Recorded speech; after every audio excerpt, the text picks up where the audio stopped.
എല്ലാ കൂട്ടുകാർക്കും സ്കോർ അക്കാഡമിയുടെ മറ്റൊരു യൂട്യൂബ് വീഡിയോയിലേക്ക് സ്വാഗതം. അങ്ങനെ നമ്മുടെ സ്റ്റാഫ് സെലക്ഷൻ കമ്മീഷൻ്റെ ജൂനിയർ എഞ്ചിനീയർ എക്സാമിൻ്റെ നോട്ടിഫിക്കേഷൻ വന്നിരിക്കുകയാണ്. നമ്മൾ വിചാരിച്ചതിലും നേരത്തെ തന്നെ നോട്ടിഫിക്കേഷൻ എത്തിയിട്ടുണ്ട്. അപ്പോൾ നോട്ടിഫിക്കേഷനകത്ത് പറഞ്ഞിട്ടുള്ള കാര്യങ്ങൾ നിങ്ങളെ ഒന്ന് മനസ്സിലാക്കി തരുന്നതിന് വേണ്ടിയിട്ടാണ് ഇത്തരത്തിലൊരു വീഡിയോ ആയിട്ട് ഞാൻ നിങ്ങളുടെ മുന്നിലേക്ക് വന്നിട്ടുള്ളത്. അപ്പോൾ ഇന്നത്തെ വീഡിയോയിൽ നമ്മൾ പ്രധാനമായിട്ടും ഡിസ്കസ് ചെയ്യാനായിട്ട് പോകുന്നത് എന്തൊക്കെയാണ് നിങ്ങൾ ഈ പറയുന്ന SSC എക്സാം ജൂനിയർ എഞ്ചിനീയർ എക്സാമിന് അപ്ലൈ ചെയ്ത് എക്സാം എഴുതാനായിട്ട് തയ്യാറെടുക്കുന്ന കുട്ടികൾ ശ്രദ്ധിക്കേണ്ട ദിവസങ്ങൾ ഏതൊക്കെയാണ്, ഇമ്പോർട്ടൻ്റ് ആയിട്ടുള്ള ഡേറ്റുകൾ ഏതൊക്കെയാണ്, ആർക്കൊക്കെയാണ് ഈ എക്സാം അപ്ലൈ ചെയ്യാനായിട്ട് പറ്റുന്നത്, ഏതൊക്കെ പോസ്റ്റിലേക്കാണ് ഈ എക്സാം വിളിച്ചിട്ടുള്ളത്, എക്സാം എത്ര സ്റ്റേജുകളിലായിട്ട് എന്തൊക്കെയാണ് നടക്കാൻ ഉദ്ദേശിച്ചിരിക്കുന്നത്, എക്സാമിൻ്റെ സിലബസ് എന്തൊക്കെയാണ് ആസ് പെർ 2025 നോട്ടിഫിക്കേഷൻ 2025 വന്നിട്ടുള്ള നോട്ടിഫിക്കേഷൻ പ്രകാരം ഇത്രയും കാര്യങ്ങളാണ് നമ്മൾ ഇന്നത്തെ ഒരു സെഷനിൽ പ്രധാനമായിട്ടും നിങ്ങളെ ബോധ്യപ്പെടുത്തി തരാനായിട്ട് ഉദ്ദേശിക്കുന്നത്. ഇത് ഓൾറെഡി നോട്ടിഫിക്കേഷനകത്ത് കൊടുത്തിട്ടുള്ള കാര്യങ്ങളാണ്. അറിയാത്ത കുട്ടികൾ എന്ത് ചെയ്യുക, നോട്ടിഫിക്കേഷൻ കൂടെ എടുത്ത് വെച്ചിട്ട് നമ്മുടെ കൂടെ ഈ സെഷൻ കണ്ടു കഴിഞ്ഞാൽ നിങ്ങൾക്ക് ഒരു ക്ലാരിറ്റി കിട്ടും. ഓക്കെ, അല്ല ഏറ്റവും ആദ്യത്തെ പോർഷൻ എന്ന് പറയുന്നത് ഇമ്പോർട്ടൻ്റ് ആയിട്ടുള്ള ഡേറ്റുകൾ തന്നെയാണ്. അതിനകത്ത് നിങ്ങൾ ശ്രദ്ധിക്കേണ്ട കാര്യം എന്താണ്, ഓൺലൈൻ അപ്ലിക്കേഷൻ ഫോം നിങ്ങളുടെ അടുത്ത് നിന്ന് സ്വീകരിക്കുന്നത് 30/6/2025 തൊട്ട് 21/7 എന്ന് പറഞ്ഞു കഴിഞ്ഞാൽ already June 30 application window start ആയിട്ടുണ്ട്. നിങ്ങൾ ജൂലൈ 21 വരെ നിങ്ങൾക്ക് എന്ത് ചെയ്യാം, അപ്ലൈ ചെയ്യാവുന്നതാണ്. ജൂലൈ 21 വരെ നിങ്ങൾക്ക് അപ്ലൈ ചെയ്യാവുന്നതാണ്. ലാസ്റ്റ് ഡേറ്റ് ഇതാ ജൂലൈ 21 11 മണി വരെ, രാത്രി 11 മണി വരെയാണ് ജൂലൈ 21 നിങ്ങൾക്ക് അപ്ലൈ ചെയ്യാനുള്ള ലാസ്റ്റ് ഡേറ്റ് എന്ന് പറഞ്ഞു കഴിഞ്ഞാൽ. ഇനി ലാസ്റ്റ് ഡേറ്റിന് ശേഷം നിങ്ങൾക്ക് എന്ത് ചെയ്യാം, ഒരു കറക്ഷൻ വിൻഡോ കൂടെ ഉണ്ടായിരിക്കും. Dates of window for online application form correction and online payment of correction charges. നിങ്ങൾക്ക് കറക്ഷൻ, അതായത് നിങ്ങളിപ്പോൾ അപ്ലൈ ചെയ്തപ്പം എന്തെങ്കിലും ഒരു ഡോക്യുമെൻ്റ് കറക്റ്റായിട്ടല്ല നിങ്ങൾ അപ്ലോഡ് ചെയ്തത്, അല്ലെങ്കിൽ നിങ്ങൾ എന്തെങ്കിലും ഒരു ഡാറ്റ നിങ്ങൾ അപ്പ് ചെയ്തപ്പം ശരിയായിട്ടില്ല എന്നുണ്ടെങ്കിൽ ആ കറക്ഷൻ നടത്തിക്കൊണ്ട് നിങ്ങൾക്ക് എന്ത് ചെയ്യാം, നിങ്ങളുടെ അപ്ലിക്കേഷനെ തിരുത്താൻ പറ്റും. അപ്പോൾ അതിനുള്ള ടൈം കൂടി അവർ കൊടുത്തിട്ടുണ്ട്. ഓഗസ്റ്റ് 1 മുതൽ ഓഗസ്റ്റ് 2 വരെ ആ ഒരു ദിവസത്തിനുള്ളിൽ നിങ്ങൾ എന്ത് ചെയ്യണം, ആ ചേഞ്ചസ് വരുത്തി അതിന് കറസ്പോണ്ടിങ് ആയിട്ടുള്ള പിഴ SSC എന്തായാലും നിങ്ങളുടെ അടുത്ത് നിന്ന് ചുമത്തുന്നത്. അപ്പം പരമാവധി ആളുകൾ ഫോം ഫില്ല് ചെയ്യുന്ന സമയത്ത് വളരെയധികം ചെയ്യാനായിട്ട് ശ്രദ്ധിക്കുക. മാത്രമല്ല, എങ്ങനെയാണ് SSCയുടെ ഫോം ഫില്ല് ചെയ്യേണ്ടത് അല്ലെങ്കിൽ എങ്ങനെയാണ് ഓൺലൈൻ അപ്ലിക്കേഷൻ ചെയ്യേണ്ടതെന്നുള്ളത് നോട്ടിഫിക്കേഷനകത്ത് തന്നെ നിങ്ങൾ താഴത്തോട്ടൊന്ന് സ്ക്രോൾ ചെയ്ത് നോക്കിക്കഴിഞ്ഞാൽ കാണാൻ പറ്റും. നോട്ടിഫിക്കേഷനകത്ത് തന്നെ അവർ താഴെ ക്ലിയർ ആയിട്ട് വിത്ത് സ്ക്രീൻഷോട്ട്സ് ഓരോ പേജിലും നിങ്ങൾ എങ്ങനെ അപ്ലൈ ചെയ്യണം എന്നുള്ള ഡീറ്റെയിൽ ആയിട്ട് കൊടുത്തിട്ടുള്ള നോട്ടിഫിക്കേഷനാണ് SSCയുടെ നോട്ടിഫിക്കേഷൻ എന്ന് പറയുന്നത്. അപ്പോൾ അത് മാക്സിമം നോക്കി ചെയ്യാനായിട്ട് നിങ്ങൾ ശ്രദ്ധിക്കുക. അപ്പോൾ ഇതാണ് ഇമ്പോർട്ടൻ്റ് ആയിട്ടുള്ള മറ്റൊരു ഡേറ്റ് എന്ന് പറഞ്ഞു കഴിഞ്ഞാൽ. ഇനി കമ്പ്യൂട്ടർ ബേസ്ഡ് എക്സാം ആണ്. 2 പേപ്പറുകളിലായിട്ടാണ് പരീക്ഷ നടത്തുന്നത്. ഒന്നാമത്തെ 27 ഒക്ടോബർ മുതൽ 31 ഒക്ടോബർ വരെയാണ് ഒന്നാമത്തെ പേപ്പറിൻ്റെ എക്സാമിനേഷൻ ഡേറ്റ് കൊടുത്തിട്ടുള്ളത്. രണ്ടാമത്തെ ഡേറ്റിൻ്റെ കാര്യം പറഞ്ഞിരിക്കുന്നത് ജനുവരി ടു ഫെബ്രുവരി വരുമെന്നാണ് 2026. അപ്പോൾ ഇതിപ്പോൾ ഏതാ മാസം, ജൂലൈ മാസം സ്റ്റാർട്ട് ചെയ്തു. ഇവിടെ നിന്ന് അങ്ങോട്ട് ഒക്ടോബർ അവസാനം, ഒക്ടോബർ ലാസ്റ്റ് ആണ് നിങ്ങളുടെ പേപ്പർ 1 കണ്ടക്ട് ചെയ്യുന്നത്. അതിനുശേഷമാണ് പേപ്പർ 2 വരുന്നത്.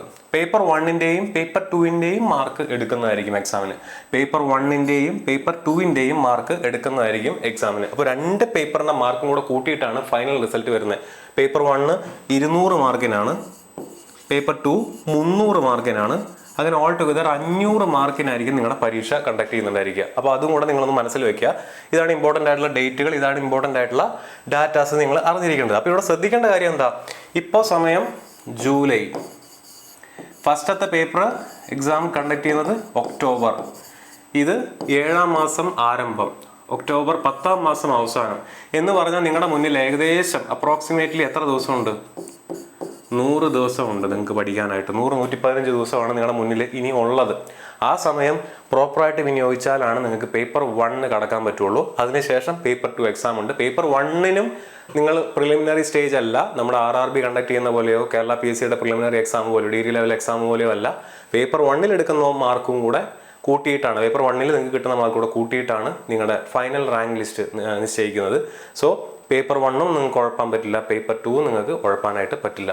അപ്പോൾ ഇതാണ് ഇമ്പോർട്ടൻ്റ് ആയിട്ടുള്ള ഡേറ്റുകളുടെ കാര്യത്തിൽ നിങ്ങൾ ശ്രദ്ധിക്കേണ്ടത്. ഇനി അതിനകത്ത് എന്തെങ്കിലും ഡൗട്ട് ഉണ്ടെങ്കിൽ അവർ ടോൾ ഫ്രീ നമ്പർ തന്നിട്ടുണ്ട്. ആ ടോൾ ഫ്രീ നമ്പറിൽ നിങ്ങൾക്ക് വിളിച്ച് ക്ലാരിറ്റി വരുത്താവുന്നതാണ്.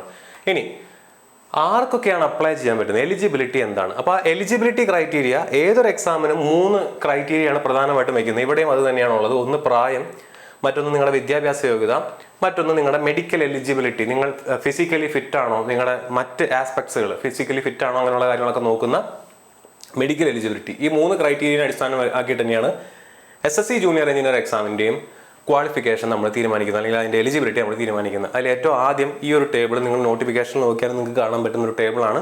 ഈ ഒരു ടേബിൾ നിങ്ങളുടെ മനസ്സിലേക്ക് കൊണ്ടുവരിക. അപ്പോൾ 9 പോസ്റ്റുകളിലേക്ക്, റെപ്യൂട്ടഡ് ആയിട്ടുള്ള 9ഓളം പോസ്റ്റുകളിലേക്കാണ് ഈ എക്സാം കണ്ടക്ട് ചെയ്യുന്നത്. 9 പോസ്റ്റുകളിലേക്കായിട്ടാണ് ഈ എക്സാം കണ്ടക്ട് ചെയ്യുന്നത്. ആ ഓരോ പോസ്റ്റിനും നമ്മൾ അപ്ലൈ ചെയ്യാൻ പറ്റുന്ന ക്വാളിഫിക്കേഷൻ ആണ് ഇപ്പുറത്ത് കൊടുത്തിരിക്കുന്നത്. ഇപ്പോൾ ബോർഡർ റോഡ് ഓർഗനൈസേഷൻ അഥവാ BROയിലേക്ക് ആൺകുട്ടികൾക്ക് മാത്രം അപ്ലൈ ചെയ്യാൻ പറ്റുന്ന ഒരു പോസ്റ്റാണിത്, ആൺകുട്ടികൾക്ക് മാത്രം. അപ്പോൾ അതിന് മറ്റൊരു പ്രത്യേകത കൂടെ ഉണ്ട്, അവിടെ ഫിസിക്കൽ ടെസ്റ്റ് കൂടെ ഉണ്ട്. ബാക്കിയുള്ളതിന് ഫിസിക്കൽ ടെസ്റ്റ് ഇല്ല. മാത്രമല്ല ബാക്കിയുള്ള സ്ഥലങ്ങളിൽ PWBD കാൻഡിഡേറ്റ്സിന് അപ്ലൈ ചെയ്യാൻ പറ്റും, എക്സെപ്റ്റ് കാറ്റഗറി നമ്പർ 1 അല്ലെങ്കിൽ പോസ്റ്റ് നമ്പർ 1. ഈ പോസ്റ്റ് നമ്പർ 1ന് ഇത് അപ്ലൈ ചെയ്യാനായിട്ട് പറ്റില്ല. അപ്പോൾ അതുകൂടെ നിങ്ങൾ എന്ത് ചെയ്യുക, ഒന്ന് മനസ്സിൽ വെക്കുക. അപ്പോൾ BRO അതിൻ്റെ പ്രായപരിധി എന്ന് പറയുന്നത് 30 വയസ്സാണ്. 30 വയസ്സെന്ന് പറയുന്നത് ആരുടെയാണ്? ജനറൽ കാൻഡിഡേറ്റ്സിൻ്റെ പ്രായപരിധിയാണ്. അതിൻ്റെ കൂടെ SC ST കാൻഡിഡേറ്റ്സ് ആണെന്നുണ്ടെങ്കിൽ 5 വർഷങ്ങൾക്ക് കൂട്ടാം, OBC കാൻഡിഡേറ്റ് ആണെന്നുണ്ടെങ്കിൽ 3 വർഷം കൂടെ നിങ്ങൾക്ക് കൂട്ടാം. അപ്പോൾ ഇത് നിങ്ങളൊരു OBC കാൻഡിഡേറ്റ് ആണെന്നുണ്ടെങ്കിൽ നിങ്ങൾക്ക് 33 വയസ്സ് വരെ BRO അപ്ലൈ ചെയ്യാനായിട്ട് പറ്റും. ഇതിൽ പ്രായപരിധി 32 ഉള്ളതാണ് ഞാനിവിടെ ഹൈലൈറ്റ് ചെയ്ത് കൊടുത്തിട്ടുള്ളത്. CPWD അഥവാ സെൻട്രൽ പബ്ലിക് വർക്ക് ഡിപ്പാർട്ട്മെന്റിനകത്ത് 32 വയസ്സ് വരെയുള്ള ഇലക്ട്രിക്കൽ ആൻഡ് സിവിൽ പഠിച്ചിട്ടുള്ള ഉദ്യോഗാർത്ഥികൾക്ക് അപ്ലൈ ചെയ്യാൻ പറ്റുന്നതാണ്. 32. അപ്പോൾ അവിടുത്തെ അപ്പുറം OBC-കാരുടെ ഏജ് എത്രയായിട്ട് മാറും? 35 ആയിട്ട് മാറും. SC ST-കാരുടെ ഏജ് എത്രയായിട്ട് മാറും? 37 ആയിട്ട് മാറും. 37 വരെയുള്ള SC ST കാൻഡിഡേറ്റ്സിനും 35 പ്രായപരിധിയുള്ള OBC കാൻഡിഡേറ്റ്സിനും അപ്ലൈ ചെയ്യാൻ പറ്റുന്ന ഒരു പ്രോസസ്സാണ് CPWD എന്ന് പറയുന്നത്. ഓക്കെ, അപ്പോൾ അതുകൂടെ മനസ്സിലാക്കി വെക്കുക. ആൻഡ് ഓരോ ട്രേഡുകാർ, സിവിൽ, ഇലക്ട്രിക്കൽ, മെക്കാനിക്കൽ, ഈ 3 കൂട്ടർക്കാണ് പ്രധാനമായിട്ട് അപ്ലൈ ചെയ്യാൻ പറ്റുന്നത്. അതിൽ ഓരോ പോസ്റ്റ് മാർക്കൊക്കെ അപ്ലൈ ചെയ്യാൻ പറ്റുന്നുള്ള കാര്യം നിങ്ങളിന്ന് നോട്ട് ചെയ്ത് വെക്കുക. ഓക്കെ ആണല്ലോ. ഇനി ഇതിൽ നിങ്ങൾ ശ്രദ്ധിക്കേണ്ട മറ്റൊരു കാര്യം എന്ന് പറയുന്നത് ഫിസിക്കൽ എഫിഷ്യൻസി ടെസ്റ്റ് ആണ്. ഞാൻ നേരത്തെ പറഞ്ഞ BROക്കാണ് ഫിസിക്കൽ എഫിഷ്യൻസി ടെസ്റ്റ് ഉള്ളത്. The physical efficiency test, physical and medical standard for the post of junior engineer in BRO R enclosed as annexure. 16 candidates applying for the post of junior engineer in BRO will satisfy themselves that they fulfill the aforesaid standards. അപ്പോൾ notification എടുത്തിട്ട് അതിനകത്ത് annexure 16 എടുത്ത് നോക്കിക്കഴിഞ്ഞാൽ നിങ്ങൾക്ക് കാണാൻ പറ്റും അവിടെയുള്ള physical efficiency ടെസ്റ്റിന്റെ ക്രൈറ്റീരിയ അവർ പറയുന്നുണ്ട്. ഇത്ര ദൂരം ഓടണം എന്ന് പറയുന്നുണ്ട്, 1 മൈൽ ദൂരം ഓടണം, അതിന്റെ കാര്യം പറയുന്നുണ്ട്. ആൻഡ് ഫിസിക്കൽ ആൻഡ് മെഡിക്കൽ സ്റ്റാൻഡേർഡിനെ പറ്റി പറയുന്നുണ്ട്. നിങ്ങളുടെ ഹൈറ്റ് എത്രയായിരിക്കണം, വെയിറ്റ് എത്രയായിരിക്കണം, നിങ്ങളുടെ ഐസൈറ്റ് എത്രയായിരിക്കണം തുടങ്ങിയ കാര്യങ്ങളൊക്കെ അവിടെ പറയുന്നുണ്ട്. അപ്പോൾ BROയിൽ അപ്ലൈ ചെയ്യുന്ന മെയിൽ കാൻഡിഡേറ്റ്സ്, കാരണം ഇത് ആൺകുട്ടികൾക്ക് മാത്രം അപ്ലൈ ചെയ്യാൻ പറ്റുന്ന പോസ്റ്റാണ്, നമ്മൾ നേരത്തെ കണ്ടതാണ്. മെയിൽ കാൻഡിഡേറ്റ്സ് നിങ്ങൾ ഈ ഒരു സ്റ്റാൻഡേർഡ് ഫോളോ ചെയ്യുക, ഇത് കൃത്യമായിട്ടുള്ള ആളുകളാണെന്ന് ഉറപ്പുവരുത്തുക. ഓക്കെ, ഇനി the candidates may note that the post once allocated as per merit cum preference given by the candidates may not be changed. അപ്പോൾ നിങ്ങൾ പ്രിഫറൻസ് കൊടുക്കുന്ന സമയത്ത് കൃത്യമായിട്ട് നിങ്ങൾ പ്രിഫറൻസ് കൊടുക്കുക, ആലോചിച്ച് കൊടുക്കുക. അത് പിന്നെ എന്ത് ചെയ്യാൻ പറ്റില്ല, ചേഞ്ച് ചെയ്യാൻ പറ്റില്ല എന്ന് വ്യക്തമായിട്ട് ഇവർ ഇതിനകത്ത് എഴുതിയിട്ടുണ്ട്. അപ്പോൾ ഇത്രയും കാര്യങ്ങൾ നിങ്ങളൊന്ന് ഓർത്തിരിക്കുക. Only mail candidates are eligible for the post of junior engineers in the BRO. BROയിൽ ആൺകുട്ടികൾക്ക് മാത്രമാണ് അപ്ലൈ ചെയ്യാൻ പറ്റുന്നതെന്നും SSC വൃത്തിയിൽ നോട്ടിഫിക്കേഷനകത്ത് തന്നെ കൊടുത്തിട്ടുണ്ട്. ഓക്കെ, ഇനി ക്വാളിഫിക്കേഷൻ. അപ്പോൾ നമ്മൾ നേരത്തെ ഏജ് കണ്ടു, ക്വാളിഫിക്കേഷൻ അവിടെ ഞാൻ ഒന്ന് കാണിച്ചു. എന്നാൽ അതിൽ ഇപ്പോൾ ഇലക്ട്രിക്കൽ, മെക്കാനിക്കൽ, സിവിൽ എന്ന് പറയുന്നത് ഡിപ്ലോമയാണോ, BTech ആണോ, എന്താണെന്നുള്ളത് നമുക്ക് നോക്കാം. So degree in civil, electrical, mechanical engineering from A recognised university or institute, ഇത് ഒരു ക്രൈറ്റീരിയ ആയിട്ട് പറയുന്നുണ്ട്. 2, 3 year diploma in civil, electrical, mechanical engineering, ഇത് മറ്റൊരു ക്രൈറ്റീരിയ ആയിട്ട് പറയുന്നുണ്ട്. ഇതിൻ്റെ കൂടെ തന്നെ പറയുന്ന ഒരു കാര്യമാണ് 2 വർഷത്തെ എക്സ്പീരിയൻസ്, വർക്കിംഗ് എക്സ്പീരിയൻസ് വേണം. എവിടെ? Planning, execution, maintenance of civil, electrical and mechanical engineering works എന്ന്. അപ്പോൾ ചില പോസ്റ്റുകൾക്ക് എന്താവശ്യമുണ്ട്? 2 ഇയർ എക്സ്പീരിയൻസ് ആവശ്യമുണ്ട്. അല്ലാത്ത പോസ്റ്റുകൾക്ക് നിങ്ങൾക്ക് എന്ത് മതി? മിനിമം ക്വാളിഫിക്കേഷൻ 3 ഇയർ ഡിപ്ലോമയാണ്. സിവിൽ, ഇലക്ട്രിക്കൽ ആൻഡ് മെക്കാനിക്കൽ എഞ്ചിനീയറിംഗിൽ 3 ഇയർ ഡിപ്ലോമ ഉണ്ടെങ്കിൽ, BTech ഉണ്ടെങ്കിൽ നിങ്ങൾക്ക് എന്ത് ചെയ്യാം? അപ്ലൈ ചെയ്യാം. ചുരുങ്ങിയത് നിങ്ങൾക്ക് ഡിപ്ലോമ വേണം. അതിൽ ചില പോസ്റ്റുകൾക്ക് എന്ത് വേണം? 2 വർഷത്തെ എക്സ്പീരിയൻസ് വേണം. ചുരുങ്ങിയത് എന്ത് മതി? ഡിപ്ലോമ മതി. ഇനി നിങ്ങൾക്ക് ഹയർ ക്വാളിഫിക്കേഷൻ ആയിട്ടുള്ള ഡിഗ്രി ആണോ ഉള്ളതെന്നുണ്ടെങ്കിൽ നിങ്ങൾക്ക് എന്ത് ചെയ്യാം? അപ്ലൈ ചെയ്യാവുന്നതാണ്. ഓക്കെ ആണല്ലോ.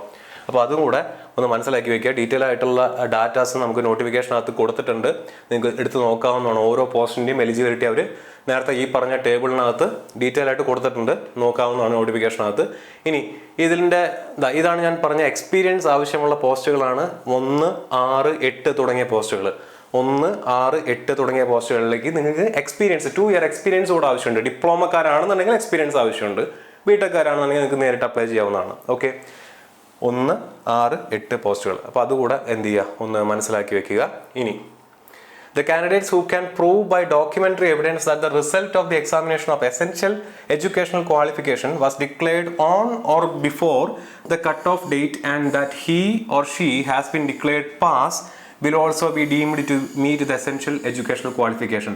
എക്സാമിൻ്റെ കട്ട് ഓഫ് വരുന്നേക്കാൾ മുന്നേ നിങ്ങളുടെ മിനിമം വിദ്യാഭ്യാസ യോഗ്യതയിലുള്ള റിസൾട്ട് വന്നിരിക്കണം. എക്സാമിൻ്റെ കട്ട് ഓഫ് വരുന്നതിനേക്കാൾ മുന്നേ നിങ്ങളുടെ റിസൾട്ട്, നിങ്ങൾ പഠിക്കുന്ന ഡിഗ്രി ആണെങ്കിൽ ഡിഗ്രി, ഡിപ്ലോമ ആണെങ്കിൽ ഡിപ്ലോമ, അതിൻ്റെ റിസൾട്ട് വന്നിരിക്കണം.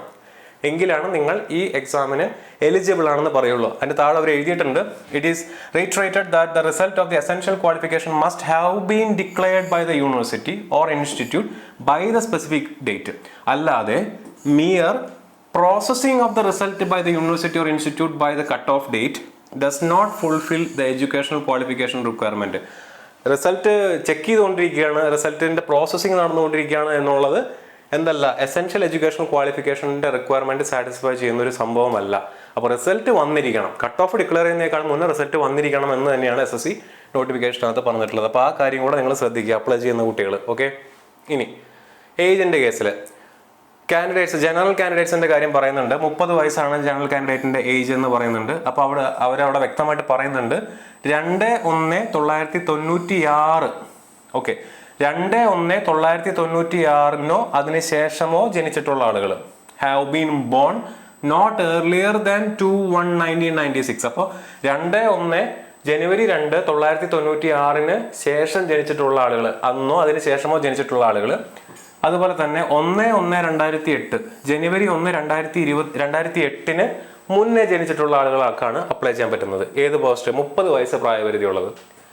32ന്റെ കേസ് എടുക്കുകയാണെങ്കിൽ 2/1/94 ജനിച്ചിട്ടുള്ള ആളുകൾ, അല്ലെങ്കിൽ അതിന് ശേഷം ജനിച്ചിട്ടുള്ള ആളുകൾ, 2008 മുന്നേ ജനിച്ചിട്ടുള്ള ആളുകൾ.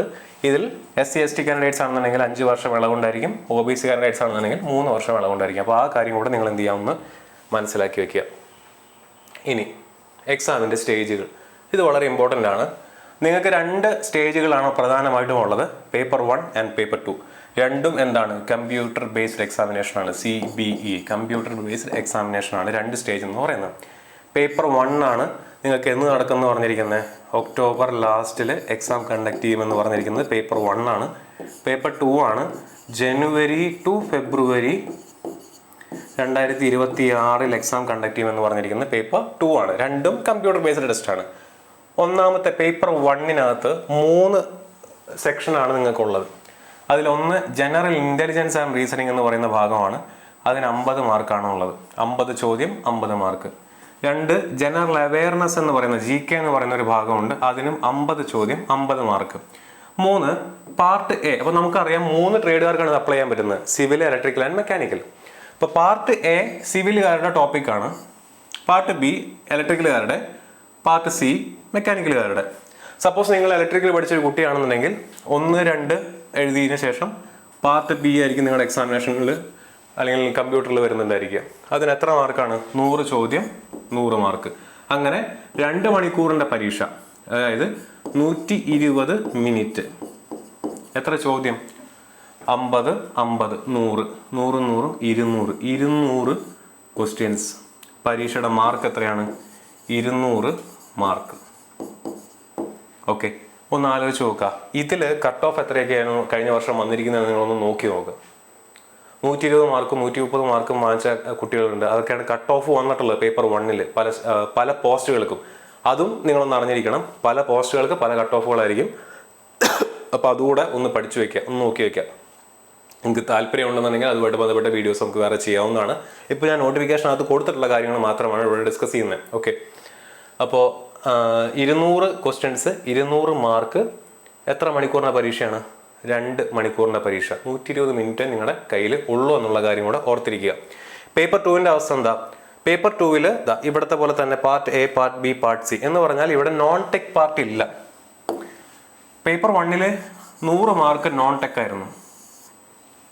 പേപ്പർ 2-ൽ എന്തില്ല? നോൺ ടെക് പാർട്ട് ഇല്ല, ഓൺലി ടെക്നിക്കൽ. അപ്പോൾ അതിൽ നിങ്ങൾ കറസ്പോണ്ടിങ് ആയിട്ടുള്ള നിങ്ങളുടെ ടെക്നിക്കൽ സിലബസ് ഏതാണോ അത് പഠിക്കുക. അവിടെ എത്ര ക്വസ്റ്റ്യൻസ് ആണോ ഉള്ളത്? 100 ചോദ്യം 300 മാർക്ക് എന്ന് പറഞ്ഞു കഴിഞ്ഞാൽ ഒരു ചോദ്യത്തിന് 3 മാർക്ക് വീതം. ഇവിടുത്തെ നെഗറ്റീവ് എന്ന് പറയുന്നത് 4/1, 1/4 നെഗറ്റീവാണ്. അഥവാ 0.25 മാർക്കാണ് ഇവിടുത്തെ നെഗറ്റീവ് എന്ന് പറഞ്ഞാൽ. ഇവിടുത്തെ നെഗറ്റീവ് എന്ന് പറയുന്നത് 1 മാർക്കാണ്, -1 മാർക്കാണ് ഇവിടുത്തെ നെഗറ്റീവ് എന്ന് പറയുന്നത്. ഒരു ചോദ്യത്തിന് എത്ര മാർക്ക് വീതമാണ്? 3 മാർക്ക് വീതം. 2 മണിക്കൂറിൻ്റെ പരീക്ഷയായിരിക്കും. അപ്പോൾ ക്വസ്റ്റ്യൻസിൻ്റെ നിലവാരം അതനുസരിച്ച് മാറും. ഒന്ന് ആലോചിച്ച് നോക്കുക, നിങ്ങൾക്ക് 100 ക്വസ്റ്റ്യൻ ആണുള്ളത്, 300 മാർക്ക് ഉണ്ട് അല്ലേ, 120 മിനിറ്റും ഉണ്ട്. നേരത്തെ 120 മിനിറ്റിന് നിങ്ങൾക്ക് 200 ചോദ്യം ചെയ്യേണ്ടി കൊടുത്ത് ഇപ്പം 120 മിനിറ്റിൽ നിന്ന് 100 ചോദ്യം ചെയ്താൽ മതി അവിടെ പേപ്പർ 2-ൽ. പക്ഷേ അപ്പോൾ ക്വസ്റ്റ്യൻസിൻ്റെ നിലവാരം അതുപോലെ തന്നെയുള്ള കാര്യങ്ങളൊക്കെ അതനുസരിച്ച് മാറും എന്നുള്ള കാര്യം കൂടെ ഓർത്തിരിക്കുക. അപ്പോൾ ഇതാണ് നിങ്ങളുടെ എക്സാമിൻ്റെ സ്റ്റേജസ് എന്ന് പറഞ്ഞു കഴിഞ്ഞാൽ. ഇവിടെ വ്യക്തമായിട്ട് അവർ കൊടുത്തിട്ടുണ്ട്, candidates will be required to attempt the general engineering part A, part B or part C in paper 1 and paper 2 which has been selected by them. അപ്പോൾ നിങ്ങൾ അപ്ലൈ ചെയ്യുന്ന സമയത്ത് സെലക്ട് ചെയ്യുന്നതനുസരിച്ചായിരിക്കും അതിൻ്റെ സ്ട്രീംസ് വരുന്നുണ്ടായിരിക്കുക. ആൻഡ് ഇവിടെ പറഞ്ഞിട്ടുണ്ട് paper 1 and paper 2 will consist of objective type MCQs only. MCQ മാത്രമേ ഉള്ളൂ, written exams ഇല്ല. And the questions will be set in Hindi and English only. മലയാളത്തിലൊന്നും ചോദ്യം കാണില്ല, ഹിന്ദിയിലും ഇംഗ്ലീഷിലും മാത്രമേ ചോദ്യം കാണുള്ളൂ. നെഗറ്റീവ് മാർക്ക് 0.25 ആണ് for each answer in paper 1 and 1 mark, 1 മാർക്കാണ് for each wrong answer in paper 2. Candidates are therefore advised to keep this in mind while answering the questions. അപ്പോൾ ആൻസർ ചെയ്യുമ്പോൾ ഈ നെഗറ്റീവ് മാർക്കിൻ്റെ കാര്യം കൂടെ കൺസിഡർ ചെയ്തുകൊണ്ട് answer ചെയ്യാനായിട്ട് ശ്രദ്ധിക്കുക. ഇതാണ് അതിൻ്റെ ഒരു ആകെ തുക എന്ന് പറഞ്ഞു കഴിഞ്ഞാൽ. പേപ്പർ 1-നകത്ത് ജനറൽ അവയർനെസ് എന്ന് പറയുന്ന വിഷയം 50 question, 50 mark, 0.25 negative. General intelligence and reasoning 50 question, 50 mark, 0.25. Part A, part B or part C 100 ചോദ്യം, 100 മാർക്ക്, 0.25. അങ്ങനെ ആകെ തുക 200 ചോദ്യം, 200 മാർക്ക്. ഇവിടെയാണെങ്കിൽ 100 ചോദ്യം, 300 മാർക്ക്, നെഗറ്റീവ് എത്രയാണ്? 1. ഓക്കെ, അപ്പോൾ ടോട്ടൽ മാർക്സ് നോക്കുക. 200 ഇവിടെയുണ്ട്, 300 ഇവിടെയുണ്ട്. ഔട്ട് ഓഫ് 500 ആണ് നിങ്ങളുടെ ടോട്ടൽ മാർക്സ് വരുന്നത്. 400+ ഒക്കെ കഴിഞ്ഞ കൊല്ലം കട്ട് ഓഫ് വന്നിട്ടുള്ള പോസ്റ്റുകൾ ഉണ്ടായിട്ടുണ്ട്. 400+ ഒക്കെ കഴിഞ്ഞ കൊല്ലം കട്ട് ഓഫ് വന്നിട്ടുള്ള പോസ്റ്റുകൾ ഉണ്ടായിട്ടുണ്ട്. ഞാൻ ഈ പറഞ്ഞ നമ്മുടെ ആ 9 പോസ്റ്റുകളിലായിട്ട് 400-ൽ പരം മാർക്കുകൾ കട്ട് ഓഫ് വന്നിട്ടുള്ള പോസ്റ്റുകൾ ഉണ്ടായിട്ടുണ്ട്. അപ്പോൾ ശ്രദ്ധിക്കേണ്ട കാര്യം എന്താ, ഈ ഒരു മാർക്ക് ഒന്ന് കൺസിഡർ ചെയ്തേ. ടെക്ക് നിങ്ങൾ പഠിക്കുന്നതാണ്. ഇവിടെ ഓൾമോസ്റ്റ് എല്ലാവർക്കും ലെവൽ പ്ലേ ഉണ്ട്. നിങ്ങൾ ടെക്നിക്കൽ എക്സാംസിൽ പ്രിപ്പയർ ചെയ്യുന്ന കുട്ടികളാണെന്നുണ്ടെങ്കിൽ നിങ്ങൾക്ക് അവിടെ ലെവൽ പ്ലേ ഉണ്ട് അല്ലേ. കാരണം എല്ലാവരും ഒരുപോലെ പഠിക്കുന്നതാണ്. കേരള PSC ആയിക്കോട്ടെ, മറ്റ് എക്സാംസിനായിക്കോട്ടെ നിങ്ങൾ പഠിക്കുന്നതാണ്. ഗേറ്റിന് പഠിക്കുന്ന കുട്ടികളുണ്ടായിരിക്കും, കേരള PSCക്ക് പഠിക്കുന്ന കുട്ടികളുണ്ടായിരിക്കും, RRBയുടെ ജൂനിയർ എഞ്ചിനീയർ പോലുള്ള എക്സാംസിന് പഠിക്കുന്ന കുട്ടികളുണ്ടായിരിക്കും.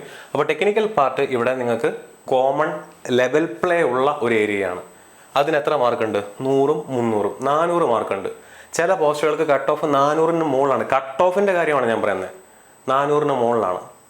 ഓക്കെ, അപ്പോൾ ആ 400 നിങ്ങൾ ഇത് രണ്ടും ടെക്നിക്കൽ മാത്രം പഠിച്ചാൽ നിങ്ങൾക്ക് മാക്സിമം സ്കോർ ചെയ്യാൻ പറ്റുന്നത് 400-ആണ്. അത് മാക്സിമം സ്കോറാണ്. ഫുൾ മാർക്ക് വാങ്ങിച്ചാൽ ബാക്കി നിങ്ങൾ എവിടെ നിന്ന് വാങ്ങിക്കണം? ഇവിടെ നിന്ന് വാങ്ങിക്കണം. General awareness and general intelligence and reasoning എന്ന് പറയുന്ന ഏരിയയിൽ നിന്ന് വാങ്ങിക്കണം. ഇതിൽ റീസണിങ്ങിൻ്റെ പ്രശ്നം എന്താ? ടൈം കൺസ്യൂമിംഗ് ആണ്. നല്ലപോലെ സമയമെടുക്കുന്ന ഒരു സംഭവമാണ് റീസണിങ് എന്ന് പറയുന്നത്. എളുപ്പമാണ്, ഈസിയാണ്, ഈസി ടു സ്കോർ. എപ്പോൾ നിങ്ങൾ പ്രാക്ടീസ് ചെയ്യുകയാണെന്നുണ്ടെങ്കിൽ. കാരണം ക്വസ്റ്റ്യൻ കാണുമ്പോൾ അറിയാം ഇതിൻ്റെ ഉത്തരം എനിക്കറിയാമെന്നുള്ളത്. നമ്മൾ എന്ത് ചെയ്യും? ആ ക്വസ്റ്റ്യനെ കമ്മിറ്റ് ചെയ്യും, അതിനകത്ത് ആൻസർ ചെയ്യാനായിട്ടിരിക്കും. ഇത് നോൺ ടെക്നിക്കൽ കാറ്റഗറികൾ, ഇപ്പോൾ NTPC പോലുള്ള പരീക്ഷകൾ നമ്മൾ പഠിപ്പിക്കുമ്പോൾ കുട്ടികൾ സ്ഥിരമായിട്ട് പറയുന്ന ഒരു കാര്യമാണ്. എന്തിന്? കഴിഞ്ഞ വർഷം RRB JEE-യുടെ 2024 ഇപ്പോൾ റിസൾട്ട് വന്നു. ജൂനിയർ എഞ്ചിനീയർ എക്സാം കഴിഞ്ഞതിന് ശേഷം ഈ നോൺ ടെക് പാർട്ട് അറ്റൻഡ് ചെയ്തിട്ടുള്ള കുട്ടികൾ പറഞ്ഞ കാര്യമാണ്. ജൂനിയർ ഈ പറഞ്ഞ റീസണിങ്ങിനൊക്കെ ഒരു ക്വസ്റ്റിന് 5 മിനിറ്റൊക്കെ എടുത്തു എന്ന്. നിങ്ങൾക്ക് ആകെ കിട്ടുന്നത് 120 മിനിറ്റാണ്. 200 ചോദ്യം, അതിൽ 50 ചോദ്യം റീസണിങ് ആണ്. അപ്പോൾ അതിൽ നിങ്ങൾ സമയം 5 മിനിറ്റ് വെച്ചെടുത്ത എന്താണ് അവസ്ഥ എന്ന് ആലോചിച്ച് നോക്കുക. പറ്റുമോ? ഇല്ല. അപ്പോൾ അതിന് കറക്റ്റായിട്ടുള്ള പ്രാക്ടീസ് വേണം. നിങ്ങളുടെ മുന്നിൽ ഇനി 100 ദിവസമേ ഉള്ളൂ ഈ നോൺ ടെക് പാർട്ട് കംപ്ലീറ്റ് ചെയ്യാനായിട്ട്, അല്ലെങ്കിൽ അതിനെ അഡ്രസ്സ് ചെയ്യാനായിട്ട്, അതിനെ പ്രിപ്പയർ ചെയ്യാനായിട്ട് 100 ദിവസമേ ഉള്ളൂ. പ്രോപ്പറായിട്ട് ഇപ്പോഴേ പ്രാക്ടീസ് ചെയ്ത് തുടങ്ങിയാൽ നിങ്ങൾക്ക് എന്ത് ചെയ്യാം? ഈ പറഞ്ഞ പോലെ എക്സാം പുട്ടുപോലെ അടിച്ചെടുക്കാവുന്നതാണ്. കാരണം ടെക്നിക്കൽ പാർട്ടിൽ നിങ്ങൾക്ക് മാർക്ക് വാങ്ങിക്കാം. നോൺ ടെക് പാർട്ടാണ് ഇവിടെ ബുദ്ധിമുട്ടായിട്ട് വരുന്നത്. ഇവിടെ നിങ്ങൾ കൂടുതൽ ഇൻവെസ്റ്റ് ചെയ്യണം എന്നാണ് ഞാൻ പറയുന്നത്. സൗണ്ട് ആയിട്ടുള്ള ടെക്നിക്കൽ പാർട്ട് സോളിഡ് ആയിട്ടുള്ള ആളുകളുടെ കാര്യമാണ് ഞാൻ പറയുന്നത്. കാരണം ഈ മാർക്കും കൂടെ കൺസിഡർ ചെയ്യും എന്നുള്ള കാര്യം മനസ്സിൽ വെക്കുക. ഓക്കെ, ഇനി ഇതാണ് എക്സാമിൻ്റെ സിലബസ്. ഞാൻ നോൺ ടെക്കിൻ്റെ സിലബസ് മാത്രമേ കൊടുത്തിട്ടുള്ളൂ. മറ്റേതിന് part A, part B, part C 3 ട്രേഡുകൾക്ക് വ്യത്യസ്ത സിലബസുകളായതുകൊണ്ട് അത് നിങ്ങൾ തന്നെ നോക്കുക, നിങ്ങൾക്ക് ഐഡന്റിഫൈ ചെയ്യാവുന്നതാണ്. ഇതാണ് നോൺ ടെക്നിക്കലിന്റെ സിലബസ് എന്ന് പറയുന്നത്. അത്യാവശ്യം ഡീറ്റെയിൽ ആയിട്ടുള്ള സിലബസ് ആണ്. ജനറൽ അവയർനെസ് നോക്കിയാൽ നിങ്ങൾക്ക് കാണാൻ പറ്റും, അത്യാവശ്യം ഡീറ്റെയിൽ ആയിട്ടുള്ള സിലബസ് ആണ് കൊടുത്തിട്ടുള്ളത്. അപ്പോൾ ഇത്രയും ഏരിയയിൽ നിന്ന് ക്വസ്റ്റ്യൻസ് വരാം. പ്രീവിയസ് ഇയർ ക്വസ്റ്റ്യൻസ് നിങ്ങളുടെ മുന്നിലുണ്ട്. ക്വസ്റ്റ്യൻസ് ഒന്ന് എടുത്ത് നോക്കി കഴിഞ്ഞാൽ നിങ്ങൾക്ക് ഐഡിയ കിട്ടും ഏത് രീതിയിലുള്ള ചോദ്യങ്ങളാണ് വരുന്നതെന്നുള്ളത്. അപ്പോൾ അതും നിങ്ങൾക്ക് നോക്കി മനസ്സിലാക്കാൻ പറ്റുന്നതാണ്. ഇത്രയാണ് പ്രധാനമായിട്ടും ഈ പറയുന്ന SSC JEEയുടെ നോട്ടിഫിക്കേഷനകത്ത് കൊടുത്തിട്ടുള്ളത്. ഇതാണ് എനിക്ക് പ്രധാനമായിട്ടും നിങ്ങളുടെ അടുത്ത് പറയാനുള്ളത്. ഇനി വരാനിരിക്കുന്ന വീഡിയോസ് എന്തൊക്കെയാണെന്ന് വെച്ച് കഴിഞ്ഞാൽ 2024 കട്ട് ഓഫിൻ്റെ ഒരു അനാലിസിസ് നമുക്ക് നടത്താവുന്നതാണ്. അപ്പോൾ അതിനകത്ത് നിന്ന് എവിടെയൊക്കെ നിങ്ങൾക്ക് പാളിച്ചകൾ പറ്റും, അല്ലെങ്കിൽ എന്തൊക്കെ 2024 കണ്ടക്ട് ചെയ്തിട്ടുള്ള എക്സാമിൽ നിന്ന് എന്തൊക്കെ പാഠങ്ങൾ ഉൾക്കൊണ്ടുകൊണ്ട് വേണം 2025 നിങ്ങൾ പ്രിപ്പയർ ചെയ്യാനെന്നുള്ളത് മനസ്സിലാക്കണം. ഡീറ്റെയിൽ ആയിട്ടുള്ള ഒരു സ്റ്റഡി പ്ലാൻ നമ്മൾ നിങ്ങൾക്ക് വേണ്ടി തരുന്നുണ്ടായിരിക്കും. ആൻഡ് 2024 പ്രീവിയസ് ഇയർ ക്വസ്റ്റ്യൻ പേപ്പറിൻ്റെ ഒരു സൊല്യൂഷൻ നമ്മൾ നിങ്ങൾക്ക് വേണ്ടി തരുന്നുണ്ടായിരിക്കും. അപ്പോൾ അത് നിങ്ങൾ എന്ത് ചെയ്യുക, മനസ്സിൽ വെക്കുക. ഇനി ഇത് നമ്മുടെ SSC ജൂനിയർ എഞ്ചിനീയർ എക്സാമുമായിട്ട് ബന്ധപ്പെട്ട് നമ്മൾ പ്രൊവൈഡ് ചെയ്യുന്ന കോഴ്സാണ്. ഇനിയും പഠിച്ചു തുടങ്ങാത്ത കുട്ടികളുണ്ടെങ്കിൽ സ്കോറിൻ്റെ ഭാഗമായിട്ട് നിങ്ങൾക്ക് പ്രിപ്പയർ ചെയ്യണമെന്ന് താല്പര്യമുണ്ടെന്നുണ്ടെങ്കിൽ നിങ്ങൾക്ക് നമ്മുടെ കോഴ്സ് എടുക്കാവുന്നതാണ്. ഈ വീഡിയോയുടെ താഴെ ഗൂഗിൾ ഫോം ഇടുന്നതായിരിക്കും. ഇതിൻ്റെ എന്തെങ്കിലും ഡൗട്ടുകൾ ഉണ്ടെങ്കിൽ ഈ കാണുന്ന നമ്പറുകളിൽ നിങ്ങൾക്ക് വിളിക്കാവുന്നതാണ്. ഇതുപോലെ മറ്റൊരു വീഡിയോയിൽ വീണ്ടും കാണാം.